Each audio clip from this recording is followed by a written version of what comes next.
Une oasis de verdure avec des piscines en Haute-Galilée. Suivez-nous. הלכתי לאיבוד בפרדסים של גן עדן, לבדי עם המקל, התרמיל והשעון, המון תקווה ושפע נחישות מתלוות אליי בדרך הקסומה הזו.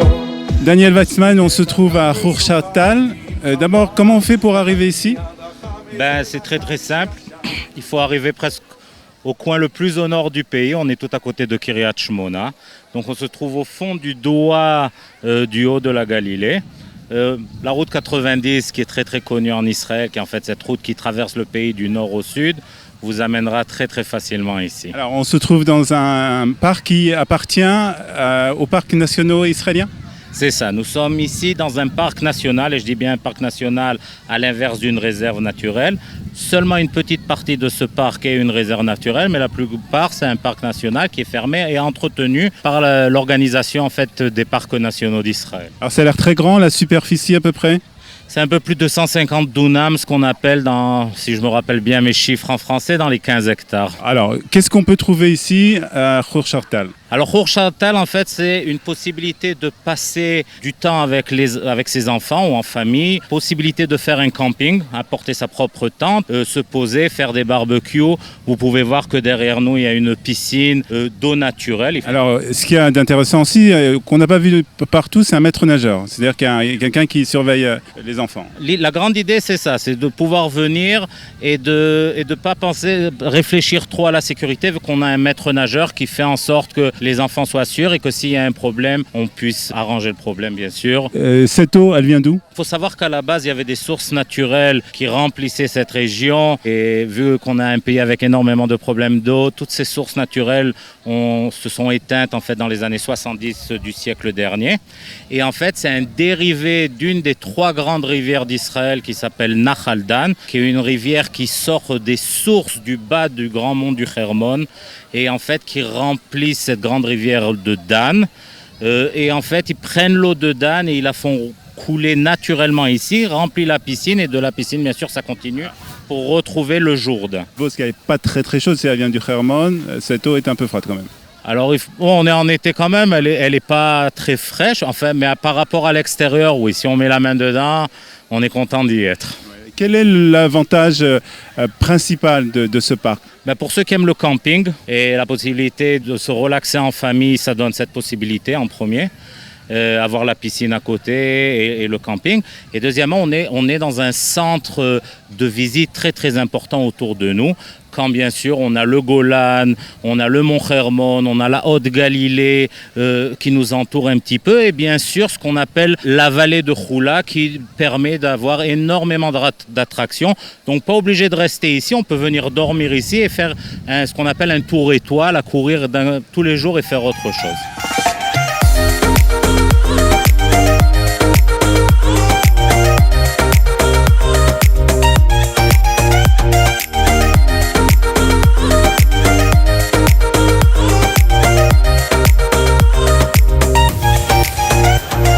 Alors Daniel, quelles sont les autres possibilités d'excursion ici dans cette région? Alors il y a pour tout le monde à faire énormément de choses. On va commencer par le plus évident, c'est de carrément monter au Hermon, sur le mont du Hermon.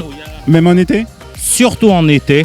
C'est le seul endroit où il faut amener peut-être une petite laine pour la journée où il fait assez frais. Il faut savoir qu'il y a le téléphérique qui marche toute l'année, donc on peut monter quand même en téléphérique en été. C'est l'époque où tout fleurit, ça vaut énormément la peine de voir et une vue sublime bien sûr sur toute la région. Et ça c'est la première chose. Deuxième chose, il y a tout le nord du Golan qui est très proche de nous, où on peut faire, pour ceux qui veulent l'histoire des guerres d'Israël, que ça soit Tel Facher, que ça soit toute cette montée de la guerre des 6 jours et de la guerre de Kippour, jusqu'à El Rom, cueillette de fruits sur le Golan.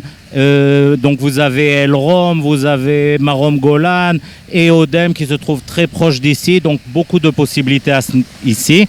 Très proche, on peut faire des excursions à pied, des randonnées Banias, on marche avec l'eau en fait. Tel Dan qui se trouve juste au-dessus, qui nous donne et une réserve naturelle et une histoire de la Bible avec Dan biblique et un super site archéologique qui donne un aspect un petit peu plus religieux et un petit peu plus sur de la région, bien sûr.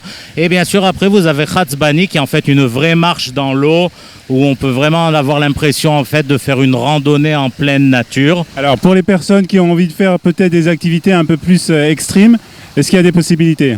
Alors pour un peu plus extrême, vous avez bien sûr tout ce qu'on appelle les tours en jeep, qui se fait facilement. Il y a beaucoup de gens qui vous feront un tour en jeep. Vous avez Manara qui se trouve juste au-dessus de Kiryat Shmona, où vous avez aussi un téléphérique, vous avez aussi la possibilité de faire descente en rappel et plusieurs choses comme ça un petit peu extrêmes. Et bien sûr, vous avez des randonnées qui sont un peu plus extrêmes, où il faut venir pour 5-6 heures faciles de marche. Mais là, il vaut mieux un guide avec soi. Ou un guide ou quelqu'un qui s'y connaît très très bien, qui peut vous faire ça par téléphone et vous arranger. Mais d'habitude, les choses sont assez bien faites sur le terrain pour que si on n'a pas l'argent pour prendre un guide pour plus que ça, on peut le faire tout seul. D'accord. Et pour dormir, alors on a vu qu'on peut dormir ici, et il y a bien sûr d'autres possibilités aussi dans la région. Alors pour dormir, il y a énormément de possibilités. On va commencer par ce qu'on appelle en Israël les tzimmer, que ce sont un peu les chambres d'hôtes, un peu relevées si vous voulez, où il y en a beaucoup qui vous donneront même le jacuzzi dans la chambre si vous voulez. Si vous êtes plus côté hôtel, moins cher, plus cher, ça marche des auberges de jeunesse à Anna qui se trouve à Kiryat Shmona, jusqu'aux chambres de louer, aux différents hôtels, jusqu'au très très gros luxe, Galiléon ou même à Goshrim, qui vous donne du 5 étoiles. La possibilité pour dormir, c'est pas ce qui manque dans la région.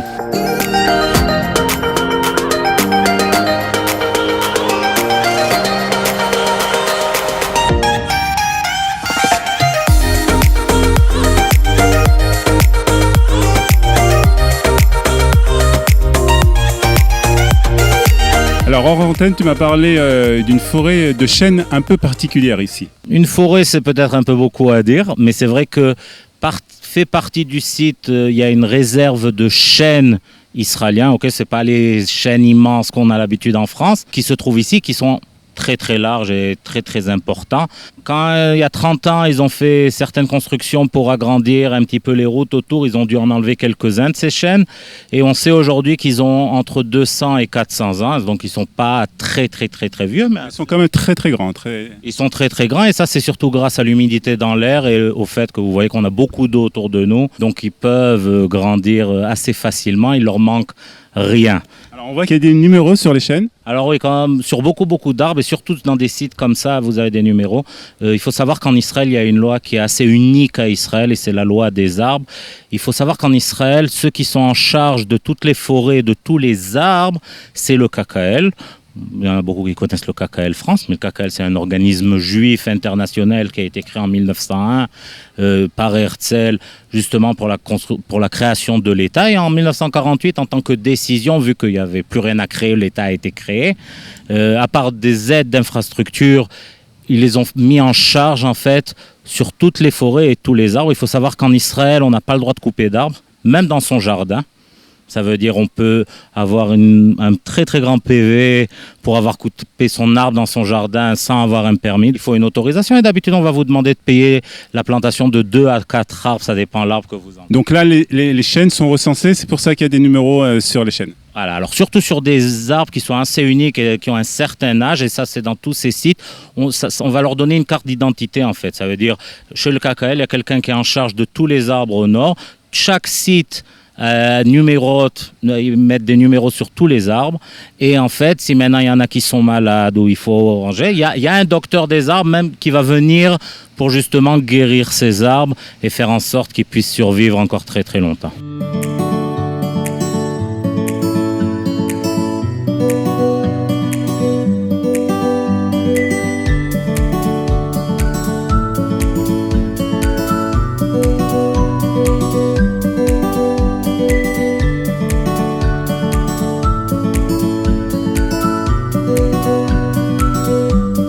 Comme nous pouvons le voir derrière nous, Daniel, on peut aussi prendre sa tente et venir camper. Exactement. Ce qui est unique aussi à Khor Shahtal, c'est un parc national qui vous permet de dormir et qui vous donne tous les besoins de quelqu'un qui vient dormir. Ça veut dire, à part amener votre tente et votre nourriture, douche, toilette, même des frigos pour poser vos affaires. Vous pouvez tout recevoir ici.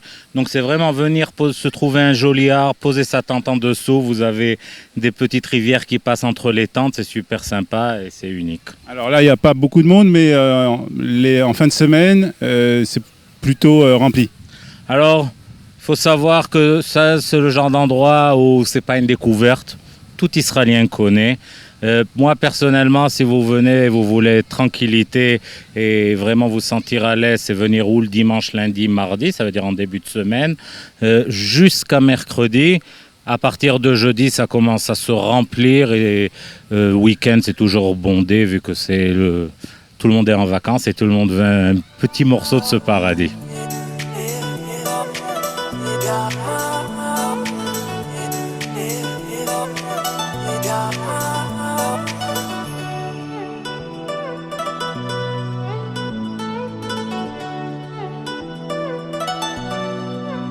On se retrouve prochainement sur les chemins d'Israël, sur Studio Kalita, pour découvrir d'autres sites. הלכתי לאיבוד בפרדסים של גן עדן, לבדי עם המקל, התרמיל והשעון, המון תקווה ושפע נחישות מתלוות אליי בדרך הקסומה הזאת.